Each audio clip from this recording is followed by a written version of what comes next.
সপ্তমীর দিন আমরা সবাই বেরিয়েছিলাম ঠাকুর দেখতে। ভেবেছিলাম আজ অনেক প্যান্ডেল ঘুরে ঘুরে দেখবো, কিন্তু শুধুমাত্র একটা প্যান্ডেল দেখে বাড়ি চলে যেতে হয়েছিল। বলে না সঙ্গদোষে লোহা ভাসে, সেরকমই হয়েছে আমারও। বাড়ি থেকে বেরোতে না বেরোতেই নাকি এদের নাকি খিদে পেয়ে গিয়েছে। আসলে খিদে তো পায়নি, লোভ সামলাতে পারেনি ফুচকা দেখে। সঙ্গে ওই পুচকি বাচ্চাটাও বেরোতে না বেরোতেই নাকি ও ফুচকা খাবে। সত্যি কথা বলতে আমিও ফুচকা দেখে আর লোভটা সামলাতে পারলাম না।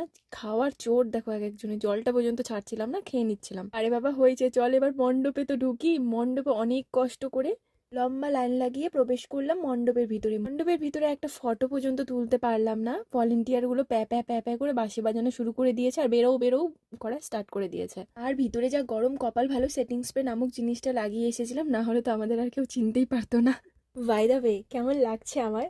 সুন্দর না? তোমরা কি ভাবছো এই জিনিসটা আমি কিনেছি? মোটেও না, এটা শুধু আমি দোকানদারের থেকে চেয়ে নিয়ে ভিডিও আর ফটো তুলে আবার দিয়ে দিয়েছিলাম। অনেক ফটো তোলা হয়ে গিয়েছে, এবার চলো আবার খেয়ে আসি, কারণ আবার খিদে পেয়ে গিয়েছে। প্যান্ডেলে দাঁড়িয়ে গিয়েছিলাম এখানে কুলফি মালাইয়ের দোকানে। আমার মুখটা দেখে তোমরা বুঝতেই পারছো আমার মোটেও ভালো লাগেনি। অ্যাকচুয়ালি আমার বেশি মিষ্টি জিনিস তেমন একটা ভালো লাগে না, খাই কিন্তু অল্প স্বল্প মিষ্টি। এটার মধ্যে প্রচন্ড মিষ্টি ছিল, কিন্তু আমার ভালো লাগেনি তো কি হয়েছে? আমার সঙ্গ সাথীদের দেখো খাচ্ছে কিভাবে। এরা খাওয়ার জন্য বেরিয়েছে নাকি ঠাকুর দেখতে বেরিয়েছে, আমি এদের নিয়ে পাগল হয়ে গিয়েছি।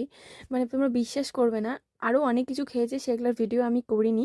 মানে খেতে খেতে এদের অবস্থা শেষ। তুই বলছিলাম তাড়াতাড়ি খাওয়া, অন্যান্য প্যান্ডেলে যাব, ততই ওরা ঢং করে করে খাচ্ছিল। তারপরে খাওয়ার পরে এরা বলছে আমি আর হাঁটতে পারবো না, আমাদের পেট ভরে গেছে, চল বাড়ি। আর কি করব, চলে এলাম বাড়িতে। বাড়িতে এসে বাড়ির পাশে মণ্ডপে দেখি বুনু আর মেয়েও এখানে চলে এসেছে। ও গেছিল ভাইয়ের সাথে ঘুরতে। এখানে আমি ওকে সব ঘটনাগুলো বলছিলাম আর ওরা হাসতে হাসতে শেষ।